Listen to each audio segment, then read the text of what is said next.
C'était juste assez bizarre ces jours-ci, ces paquets d'héroïne qui arrivaient du large de la mer sur les plages. Mais pas juste une plage, sur 750 km de plage du Pays Basque jusqu'à la Bretagne, en particulier vers Lacanau par exemple, et aussi en Vendée.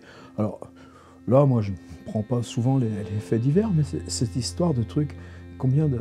Moi, marcher sur toutes ces plages, c'est depuis l'enfance quelque chose de totalement essentiel. Mais il n'est jamais rien venu du large. On collecte des choses sur les bords ici. J'ai toujours ces petits coquillages en corne et ils doivent venir d'au moins 5 ou 6 endroits différents. Ça vient aussi de... Mais sur l'estuaire de la Zéconque à Providence, juste Lovecraft, bon, chacun ses petits rituels. Mais cette chose qui arrive du large, c'est aussi Écube qui trouve le corps de son fils mort sur la plage chez Euripide. Et là, c'est des petits paquets d'héroïne. Bon, en soi, c'est pas bien grave, l'histoire, on sait tous ces trafics. Un bateau qui a sombré dans la tempête et qui a perdu sa cargaison, on va pas pleurer sur eux, ou qu'ils aient dû s'en débarrasser au plus vite. Moi, ça... Bon, on s'en fiche, c'est du fait divers. Par contre, où ça rejoint, c'est ça. C'est l'idée tout d'un coup d'une espèce d'énorme fortune, mais que cette fortune est totalement inutile, tu peux pas y toucher. Par exemple, 3 braqueurs qui foncent sur le commissariat des Sables d'Olonne en s'imaginant qu'ils vont récupérer des trucs. Non, il n'y avait plus rien. Ça valait le coup qu'ils mettent leur cagoule et puis qu'ils défoncent la porte des flics. Ou alors, ce gamin, lui, je sais plus, je crois que c'est un peu plus bas, les flics le chopent, il en avait récupéré 3 des paquets. Donc ça fait une masse, quoi. Ça fait peut-être pas une maison, mais ça fait une moto, plus une voiture, plus un an tranquille à voyager. Mais comment tu le commercialises, ça? Tu te vois, je crois qu'il était de Toulouse ou quelque chose, retourner et puis essayer d'aller dans les cités, de trouver les intermédiaires qui connaissent un intermédiaire, qui peuvent le mettre en rapport avec le mec qui se fait de toute façon escroquer dans les grandes longueurs. Il aurait perdu sa cam sans rien, puis en même temps, du coup, c'est immédiatement, ça rentre dans le pénal. Tu as distribué un poison, et même si toi tu le goûtais, ce poison, de toute façon, c'est pas ce taux de concentration, t'es raide, quoi. Et là, par contre, les flics ont été intelligents.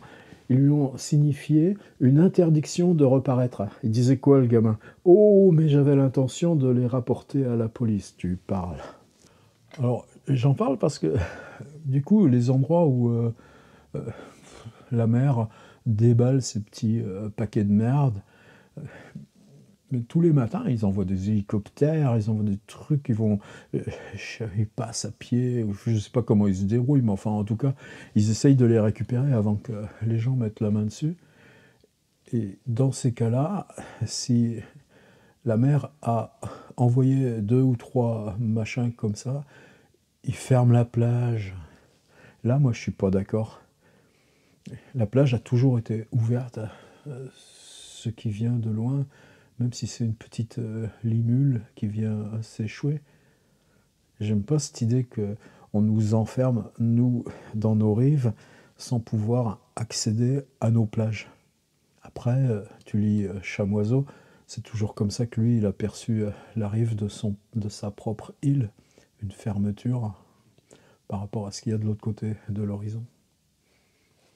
Voilà, carnet, entrée en matière. Alors c'est une discussion qui est infinie et bien sûr le plus total respect, je pense à la Quadrature, Philippe Aigrin, aux gens qui réfléchissent sur ces questions-là et qui agissent dans l'espace politique pour ces questions-là. En même temps, il y a toujours quelque chose, pas qui me gêne un peu, mais où je suis divisé. Par exemple, l'argument dire « tu t'en fous que tes données soient mises en partage parce que tu n'as rien à cacher », c'est pas un argument. La question est celle que, dans certaines conditions, tu peux avoir dans une logique de résistance, dans une logique de pouvoir. C'est déjà tellement souvent, tellement tristement le cas, de pouvoir détourner de sa mission à organiser une résistance qui passe par la sécurisation de ces données. Ça, c'est évidemment, dans l'espace politique, c'est vital. Par contre, après, c'est la question de l'auteur, c'est-à-dire qu'est-ce que tu exhibes? On n'est pas forcément dans une logique de contrôle, puisque précisément, lorsqu'il s'agit de ces questions de données, ce qui est contrôlé n'est pas ce que toi, tu contrôles. C'est-à-dire toutes tes connexions, tous tes déplacements, le fait que tu ne donnes pas ton consentement avant que ton iPhone, par exemple, enregistre, sans que tu le saches, la totalité de tes battements cardiaques ou de tes déplacements, même si ces données ne sont pas utilisées par ceux qui te fournissent l'appareil ou l'application, il n'y a pas de légitimité. Alors, pourquoi parler de ce truc-là? C'est que celui qui est là, en tant que je travaille artistiquement, ce que je produis, c'est une figure du récit, des histoires qui m'exposent. Et donc, cette exposition, il ne faut pas que je dise « et donc ». Si tu dis « et donc », là, il y a tout de suite un truc où, non, tu le sais très bien avec tous les gens avec qui tu travailles, c'est quand il y a des expressions comme « et donc », là, et il y a quoi dans le petit trou?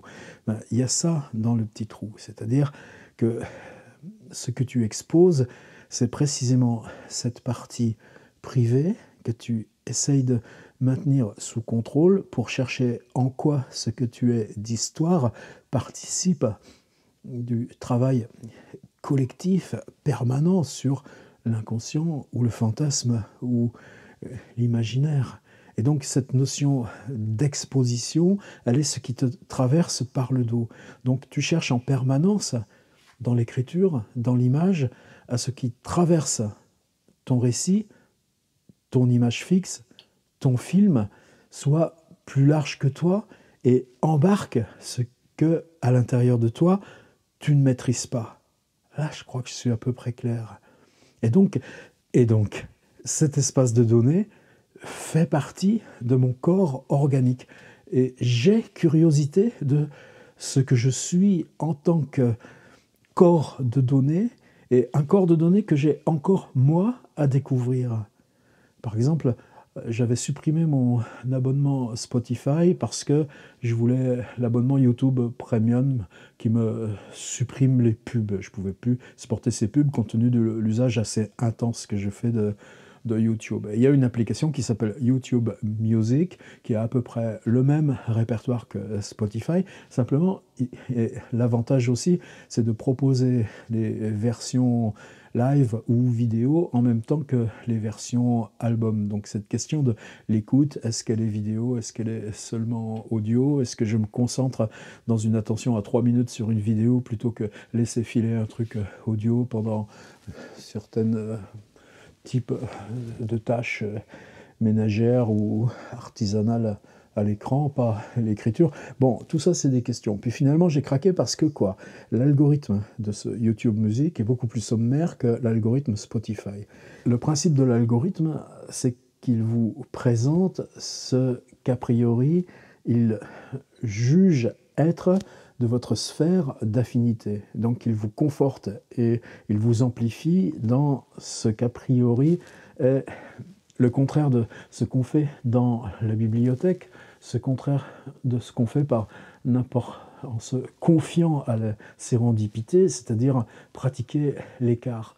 Mais justement, c'est un algorithme suffisamment intelligent pour capter que dans la singularité de ce que vous cherchez, il y a des singularités proches. C'est-à-dire, plus vous êtes singulier dans votre recherche, plus l'algorithme va vous décaler dans ce qui est non pas le tout venant, mais la singularité. Et donc je suis curieux de ce que mon corps de données engendre. Corps de données, en quoi ça concerne aussi la bibliothèque, la prescription de livres, et c'est bâtard sur le web. Par exemple, tous les matins, j'ai un message de recommandation d'Amazon. bon, je pourrais le mettre dans les machins indésirables, je le garde un matin sur 3 ou un matin sur 4, ce qu'il me propose, c'est un de mes propres livres. C'est marrant, ça veut dire aussi que tu restes dans leur circuit et que ce que tu es, on peut le deviner, mais il peut le deviner aussi pour les autres.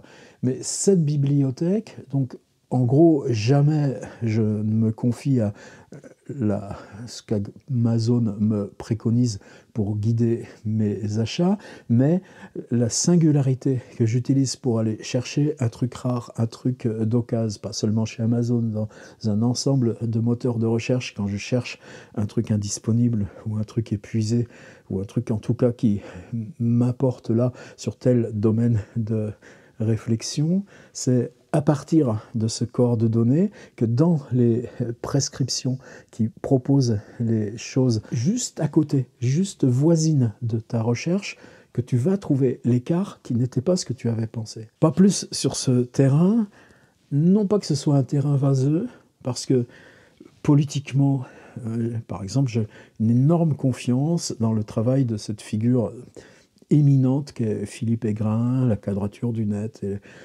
ou les actions, par exemple, sur les notions de commun. Les communs en tant que concept, c'est quelque chose qui nous traverse tous vitalement. Mais en même temps, on est des laborantins. En même temps, on explore. Au XIXe siècle, t'explorais quoi? Les zones blanches de la planète. Qu'est-ce qu'on explore, nous? En quoi se concevoir comme corps de données, ce qui est arbitraire, ce qui est pragmatique. Nous sommes de toute façon des corps qui englobent ce qu'on est d'ensemble de données. En quoi explorer notre corps de données change notre rapport géographique, change notre rapport à notre bibliothèque, qu'elle soit la bibliothèque de Louis, la bibliothèque de lecture ou la bibliothèque d'expérience humaine. Ce que je suis de données, vers qui ça m'emmène, par exemple, dans des relations Facebook qui peuvent être des inconnus J+1 et un mois plus tard être devenus des très proches. Ou alors au contraire, parce qu'on a très peu d'interactions, dire il faut que je reste en dessous de mes 5000, donc là, ceux-là, j'interagis pas, je les laisse s'éloigner. Curiosité de son corps de données, ce serait ça le titre. En ce moment, j'aime bien mettre un bonnet. En tout cas, quand je travaille, soit j'ai le casque, alors là c'est pas très commode, donc je mets pas le bonnet, mais souvent je mets le bonnet simplement parce que c'est une espèce de confort de crâne, parce que oh, ça te fait du chaud, et puis tu es tranquille à travailler, et puis en fait les mains, les épaules, tout ça, on s'arrange pour que ça bouge, mais le bout du crâne il bouge pas trop.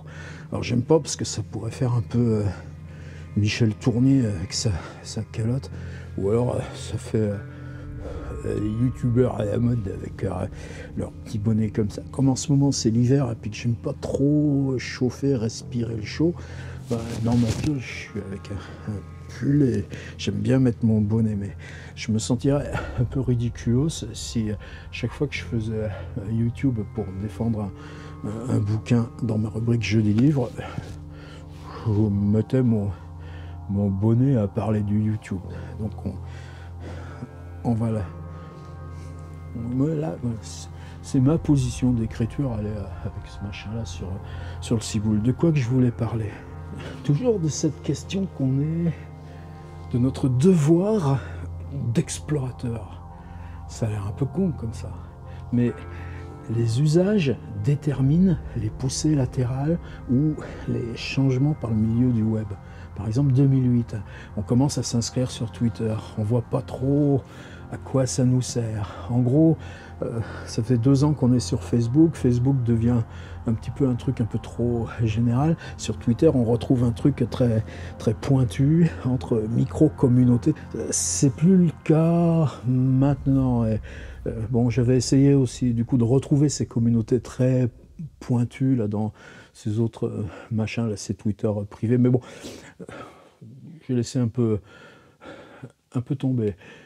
Disons que je pense qu'on peut avoir dans ces algorithmes de réseau Facebook ou Twitter ou Instagram, justement parce qu'ils vont utiliser vos affichages là où vous interagissez, c'est-à-dire que plus j'interagis et que je définis moi-même le territoire de mon interaction, plus ce qui me parviendra en retour aura pertinence par rapport à ce territoire d'interaction et ce qu'il y a sur ces bords. C'est compliqué ces trucs-là, mais c'est logique que là-bas, où on était allé les voir près de Stanford, où il y a Mountain View et puis évidemment Facebook, c'est logique que ces gens travaillent par-dessus. Par exemple, ce matin, on avait un petit échange, et c'est plusieurs copains. Pourquoi tu mets un message, toi? Un rapport hebdomadaire disponible sur votre temps d'utilisation. Qu'est-ce que j'en ai à secouer? J'utilise ça quand je veux et comme je veux. Donc, je discutais avec plusieurs copains dont le boulot sur YouTube est extraordinaire, mais sur YouTube, tu as aussi des contraintes. C'est-à-dire, tu crées une petite vignette, où tu choisis le petit écran que tu auras en truc d'accueil. Il faut qu'en même temps, il soit comme un titre, et c'est un titre graphique. C'est vachement intéressant. Ben, une partie de ses copains ne le font pas. Du coup, ils zonent en tant qu'abonnés. Il y a ceux aussi qui ne se préoccupent pas de faire du son correct. Je ne sais pas si mon son est correct avec ce machin-là, mais c'est une recherche permanente. Là, ça fait 5-6 fois que je l'utilise, mais je n'ai encore pas stabilisé le réglage de ce machin par rapport à l'entrée micro, là, que là, j'ai baissé à 10 sur l'appareil et que je laisse... Bon, on ne perd pas de temps avec ça. Mais c'est un travail qui nous incombe aussi. Alors, pourquoi je rouspète avec ses copains? Je rouspète pas, mais sur YouTube, vous avez une petite fonction. Alors après, je me disais, mais s'ils ne l'utilisent pas, au fait, c'est peut-être parce que c'est seulement à partir de 1000 abonnés ou autre. C'est compliqué aussi, ces trucs-là. Il faut toujours qu'on fasse pression. Mais justement, qu'ils les obtiennent, les 1000 abonnés, c'est ridicule. Michel Brosseau, Mylène Tournier, Arnaud Delacote, qui ne soient pas à ce nombre... tellement élémentaire d'abonnés. C'est pas mieux pour moi. Hein. Si on compare à ce qui se passe dans l'anglo-saxon, ou ce qu'on se compare à, dès que vous parlez de petits machins. Harry Potter. Mais si vous trichez, j'en étais où? Ouais, la fin de leur vidéo. Tu mets un écran de fin. C'est pas grand-chose. Simplement, ta vidéo, elle continue un petit peu. Et là, tu mets... Qu'est-ce que vous pouvez regarder après? C'est-à-dire que tu as le choix, tu as un sas, tu choisis ou tu as le temps de recliquer vers ton truc d'abonnement. Ben, les copains, ils ne le font pas. Résultat, l'algo de YouTube interprète quoi? Le titre de la vidéo, même pas les mots-clés, uniquement le titre. Et puis là, bam, vous balance une bouse. J'ai dérivé, hein. On est là pour dériver ensemble de toute façon, sinon ça ne s'appellerait pas carnet. Je disais, mon point de départ, c'était sur Twitter. On a commencé à mettre des hashtags vendredi lecture. Ça veut dire que tu es le vendredi, on fait un geste. Et il y avait aussi quelque chose, c'était pas le vendredi lecture, c'était les amis que tu suivais. Ah ouais, Follow Friday ou Follow quelque chose, je ne me rappelle plus comment on appelait ça. C'est comme ça que c'est venu, les hashtags. Et puis ensuite, on s'est aperçu que si tu cliquais sur le hashtag dièse, ça c'est la fonction technique qu'a rajouté Twitter, ils ont l'intelligence de le faire aussitôt, bien avant Facebook d'ailleurs. Et à ce moment-là, tu sélectionnais ceux qui avaient rapport uniquement à cette conversation, même si tu n'étais pas lié aux gens qui étaient intervenus dans cette conversation. Et là, tout a démarré. D'usage par les utilisateurs, peut devenir un rouage central des fonctionnements du web dans ces questions de communauté, de ce qui peut te conforter dans un lieu de travail collectif et en même temps te proposer l'écart avec cette communauté et non pas de la refermer sur avec qui tu es d'accord en quelque sorte. Ça vaut aussi pour des usages beaucoup plus généraux, c'est-à-dire par exemple depuis ces quelques années, moi depuis après le livre, puis là je vais à Liège cette semaine faire il faut que je parle 40 minutes sur ces questions d'objets. Ce qui est fascinant, c'est comment ce machin-là a absorbé l'appareil photo, comment ce machin-là a absorbé la musique que tu écoutes, comment ce machin-là a absorbé, là j'ai une des applis dont je me sers le plus, c'est l'appli Hygiène, un abonnement 15 € par an, et voilà, ou mon petit logiciel Aliceuse qui fait que si je rajoute une note ici, ça se retrouve aussi sur mon ordi et tout ça. Donc tout s'est reconcentré dans ce machin-là. Résultat, on marche dans la rue comme ça, au point que maintenant il y a des applis qui te font un petit écran ici sur ce que tu vois là, ce que voit le téléphone devant toi, pour que si tu as l'œil sur ton téléphone, tu puisses savoir que ah voilà un pylône, me détournerai-je. Ce qui est fascinant, c'est qu'on a la migration inverse. Là, je prends un objet, c'est un bout de bois flotté. Je ne sais même plus d'où il vient, celui-ci. Il vient de Rivière-Saint-François, là où il y avait Gabriel Roy au Québec, le long du fleuve. J'aime bien avoir des petits bouts de machin comme ça. Ça, c'est Bolinas, le cimetière de Bolinas, j'en parle pas. Pourquoi je ramène ce bout de bois? Vous avez maintenant des enceintes connectées. Alors, vous parlez, Alexa truc, Alexa machin, OK Google truc, OK Google machin. Bon, là c'est basique. Moi, l'univers audio avec des mots, c'est trop, ça interfère trop avec mon travail d'écriture. J'aime pas trop ces machins connectés. Mais c'est aussi des liens avec la domotique, c'est-à-dire le chauffage, les caméras, le déclenchement d'appareils. Je ne vais pas prendre d'exemple plus concret que ça, mais déjà on est dans une réexternalisation par ces objets et le fait qu'ils puissent se connecter eux-mêmes sans être forcément dirigés par ce truc-là, sur le fait qu'on assiste, après 10 ans d'avalement par ces appareils, à une migration inverse du web, c'est-à-dire que les services se réexternalisent.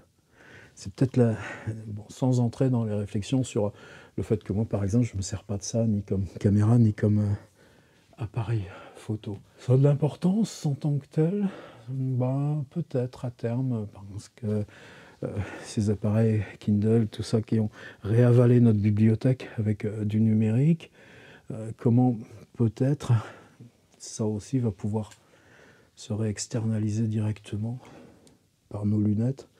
On ne sait pas. Ce qui se réexternalise par le geste. Va chercher ta bibliothèque 16e siècle. Ce geste-là dit « j'appelle la bibliothèque » et qu'elle peut réintervenir sans que j'ai à cliquer ni sur le téléphone ni sur autre chose. Ce mouvement de réexternalisation qui peut nous reséparer de ce qui s'est engouffré dans ces trucs-là, c'est une des choses à laquelle je suis le plus attentif. C'est pas que je varie pour le plaisir à le positionnement de l'appareil photo, ni même sa hauteur, encore que j'aime bien l'idée de parler à plus grand que moi quand je vous parle à vous. C'est juste que avec ce petit micro, je peux rester où je veux et rester dans ma confidence. J'ai même plus besoin de... Qu'est-ce que je l'aime, ce micro, avec ce jeu de la proximité radio et de... Mais le son, c'est tellement important qu'il faut qu'on cherche d'autres manières de rester dans l'intimité. Par exemple, j'aime pas avec ce truc-là, c'est-à-dire que je parle très bas, je suis loin de vous et vous m'entendez. Mais dans le cinéma de fiction, ils ont tous ces petits machins dans les cheveux et tout. Donc, on est quand même habitué à ces formes de traitement qui sont plus compliquées à prendre quand on fait équalisation et tout. Mais c'est juste que là, l'appareil, pour changer les endroits, je ne le mets pas sur mon pied. Mon petit pied, il est là. C'est un petit Manfrotto que j'avais payé 70 balles. Il est ultra léger. Des pieds, il y en a à tous les prix, à 400, à 600, à 800 balles. C'est toujours une interrogation pour moi. C'est un petit peu de ça dont je voudrais parler dans ce truc décroissance. Quelquefois des trucs que vous payez ultra pas cher. Là, ça fait bientôt 10 ans que je l'ai. Ouais, fin 2013, ça va lui faire 7 ans. Usage quotidien, même pas eu besoin jamais d'en changer. Mais là, l'appareil, je le mets sur le monopode et c'est comme ça que j'ai bousillé celui d'avant. C'est fragile. Donc je mets une petite pince. J'ai des réserves de petites pinces. Et tous ceux qui font du YouTube, ils en ont des petites pinces comme ça. Même se les attacher là, comme ça. ce serait encore plus facile pour les retrouver. Tu deviens un homme pince. Moi qui n'ai pas de dread, bah, je suis homme YouTube parce que j'ai mes pinces de youtubeur. Et le monopode, il y a une toute petite attache, donc je cale une pince et je le fixe sur une des étagères à bouquins. Ça, il se casse pas la gueule, mais à chaque fois, c'est ça aussi qui détermine la hauteur en fonction de l'étagère. Je vais donc parler de cette question de décroissance. Là, c'est Annick Brabant qui fait sur un mois une espèce d'état des lieux assez radical, comme beaucoup, être conscient des déchets, des usages, de la consommation, l'eau, le courant électrique, mais aussi les déplacements, mais aussi la consommation culturelle. Alors, évidemment, je pense qu'en 3 ou 4 ans, qui parmi nous tous, nous toutes, aurait échappé à cette chose générale? Est-ce que je mange comme il y a 4 ans ou 5 ans? Non.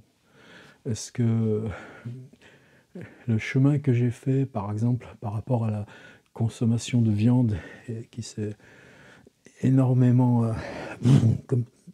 même si c'est pas à 60 balais que tu peux changer en profondeur tes goûts, ton rapport au goût et aux usages de l'enfance, aux odeurs, même dans le rapport à l'animal et au respect de l'animal, des choses qui sont profondément dérangeantes. Au mois d'août, par exemple, je me suis trouvé immergé dans des communautés inoues, mais pas seulement inoues, pour lesquelles la question du rapport naturel à l'animal, et y compris en trouver sa subsistance, alors même qu'on n'est plus dans un rapport de nécessité à l'animal pour cette subsistance, a une valeur, même pas, beaucoup plus même que culturelle.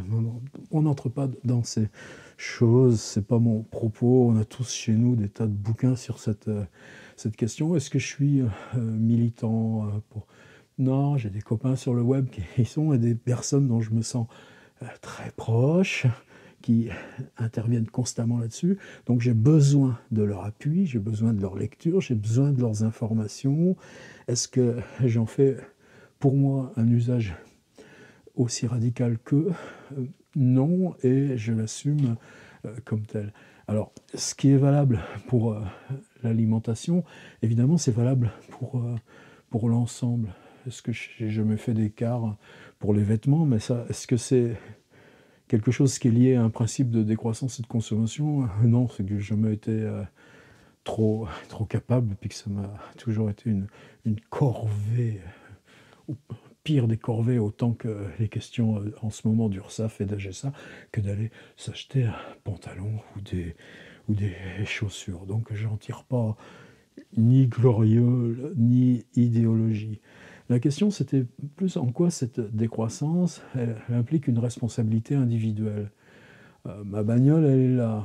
Je vis en province, je suis à l'écart de la ville, donc dans un urbanisme qui a été conçu à un moment où l'implantation de là où vous allez faire vos courses, là où vous allez à la poste, là où vous allez à la gare, c'est pas fait selon même les transports en commun, il y en a pas loin.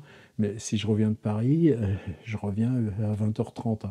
Le dernier bus, il est à 20h. Donc, j'emmène ma voiture à la gare le matin et je laisse la bagnole zoner toute la journée à la gare avec mes petites combines depuis 20 ans, même si c'est de plus en plus difficile de trouver un truc sans trop payer. Et ainsi de suite, ainsi de suite. Mais cette question de la bagnole, est-ce que je consomme autant d'essence?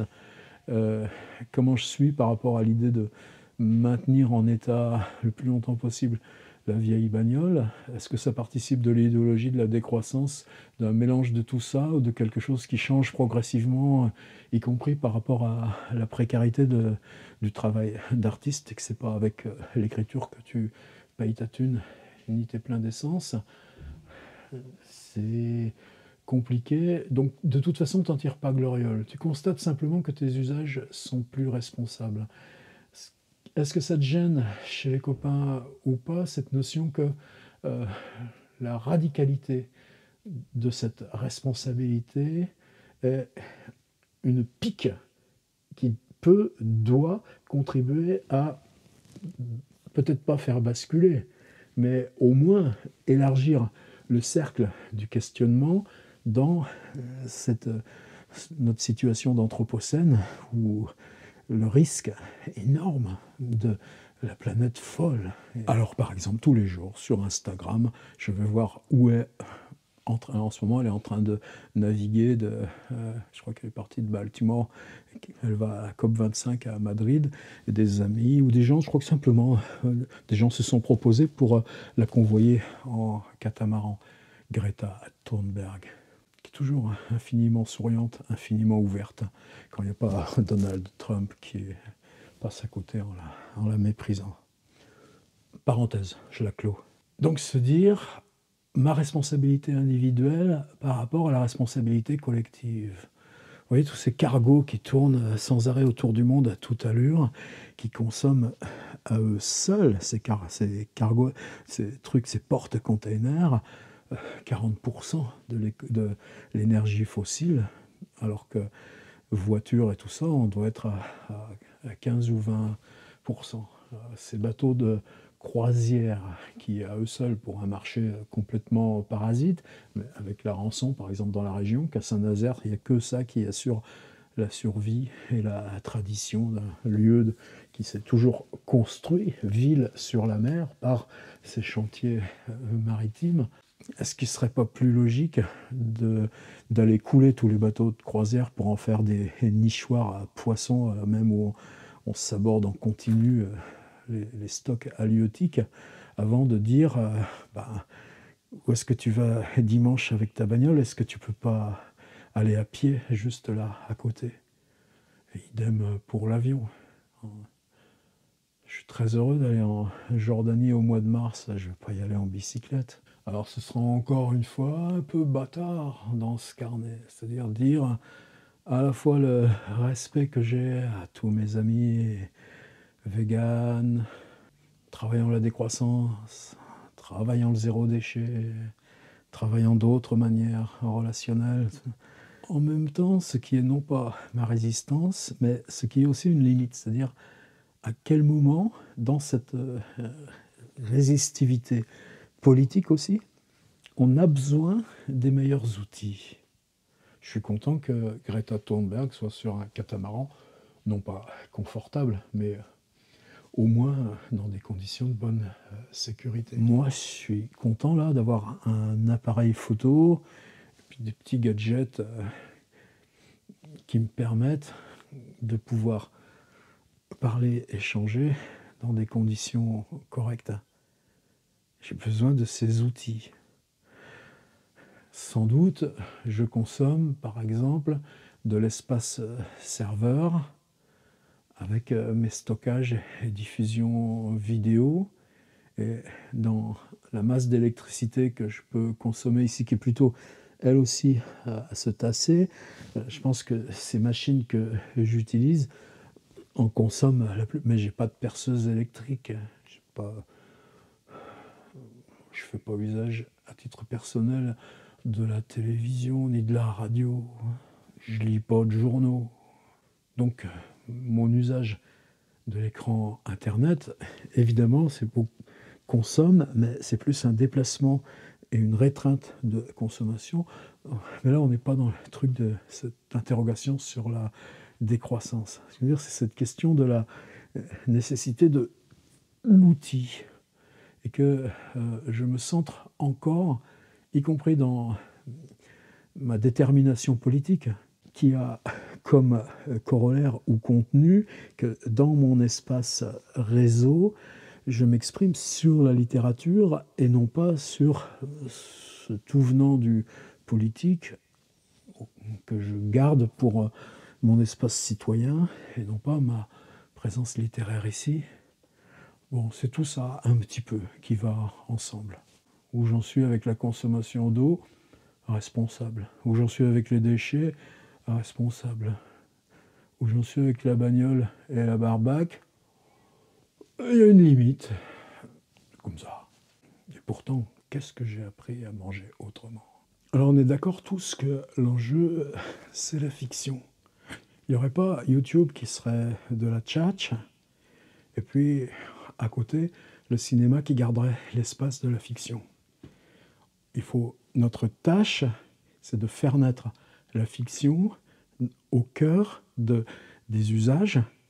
Quand c'était les usages de la presse, Edgar Poe, il invente ces faux faits divers qui fabriquent son univers fantastique.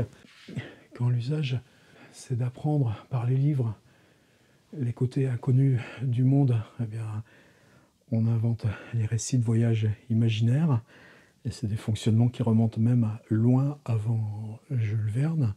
Pour nous, aujourd'hui, il y aurait ce devoir-là qui est dans ce rapport au monde qui naît de l'espace intime par le flux des informations, voix, texte, images, communication privée. On n'a pas encore tellement de romans épistolaires par email. Ben non, ça marche plus de la même façon. Pourtant, il y a plein d'intrusions des usages email dans l'intérieur des fictions, et il existe des romans fonctionnant par échange d'email, mais on a bien l'impression que si le roman fonctionne par échange d'email, c'est emmener le roman dans quelque chose où il n'a rien à faire, tandis que ce qui est intéressant, c'est quand l'usage fabrique lui-même ses formes et ses objets de narration littéraire. D'où l'intérêt que je porte à des gens comme Gwen Doniol, Mylène Tournier, pour s'en tenir à deux inventeurs de fables et fiction en ce moment sur YouTube. Et pourtant, c'est plus facile de rester dans la zone du commentaire culturel. C'est-à-dire, je reste dans l'intérieur de la grosse paroi du ballon culturel. Je vous parle d'un livre qui vient de sortir, ma chronique du dimanche, et vous croyez que cet après-midi, ce sera elle qui va être mon régal. Mais à quel moment tu arrives toujours à cette frontière où commence la fable, l'imaginaire, le symbole? Et peut-être qu'avec ces carnets, moi, c'est mon chemin. C'est-à-dire que je reste dans ce premier usage, d'être comme dans l'intérieur, parler de la communauté culturelle, et qu'en même temps, celui qui se livre à l'exercice est une fiction qu'il produit de lui-même en convoquant comme décor de cette fiction le propre espace où il s'exprime. Je ne veux pas dire que j'y arrive, simplement c'est là que j'essaye de cheminer. En quoi cette énonciation, qui pourrait inclure loin de ce qui la déborde, mais qui utilise ces parois de livres pour aller chercher dans l'intérieur ce qui n'a pas été formulé et est à la racine de ce qu'on exprime, c'est ça qu'on appelle l'écriture, parce que on n'avait pas d'autre moyen pour la réaliser que d'en faire écriture et de la lancer à circuler par le livre. Donc on garde le mot écriture, alors que ce serait seulement la fable qui compte. Une preuve, c'est pas vraiment une preuve, mais depuis une dizaine de jours, par exemple, l'idée de revenir à ce carnet régulièrement se traduit par le fait que j'ai plein de rêves dans lesquels je suis en train de parler ce carnet. Et cette fiction est claire, évidente, troublante, énigmatique. Elle est purement et parfaitement fiction. Simplement, quand j'arrive et que je rouvre mon Ulysses où j'ai toutes mes notes sur ce que je vais explorer en parlant dans le carnet, non, c'était juste dans le rêve qu'il y avait tenir ce journal. Ça fait partie de la fiction, ça aussi? Peut-être. Où j'ai reconquis un espace qui était vital pour moi de l'écriture, surtout ayant retrouver au moins 3 jours par semaine par le fait de ne plus avoir de tâches d'enseignement comme j'avais en école d'art là, ces 5 dernières années. J'ai repris, peut-être pas la contrainte, mais en tout cas, cette espèce de besoin ou de poussée sans nom qui fait que vous levant le matin dans ce moment silencieux, un moment encore d'épaisseur du corps, de laisser venir des notes. La note de ce matin, donc elle est écrite, je la regarde là sur mon écran d'ordinateur. On filmerait tellement tout de la réalité, de façon aussi immersive, son corps même devenu caméra, que ce film donnerait l'idée d'infini d'un livre. Et qu'on voudrait aller au bord, comme on irait tout au bout du livre, sans jamais le rejoindre, pas plus que le bord de l'univers. Le mot immersion me travaille beaucoup en ce moment. Comment repratiquer l'immersion malgré cette contrainte du cadre, alors qu'on a bien d'autres outils comme cette petite GoPro. Ça, c'était des questions de décroissance. Avoir claqué 500 balles là-dedans et finalement tellement peu m'en servir. En ce moment, c'est plus l'idée du musicien avec l'étui de son instrument de musique. C'est-à-dire un seul appareil et par contre tenter progressivement de l'utiliser mieux, tenter progressivement de l'utiliser plus à fond. Trouver dans le rapport d'intimité à l'outil, est-ce dans sa notion d'outil technologique ou simplement dans en quoi il vous propose des modes de réflexion ou de diffraction technique de la parole, de l'imaginaire.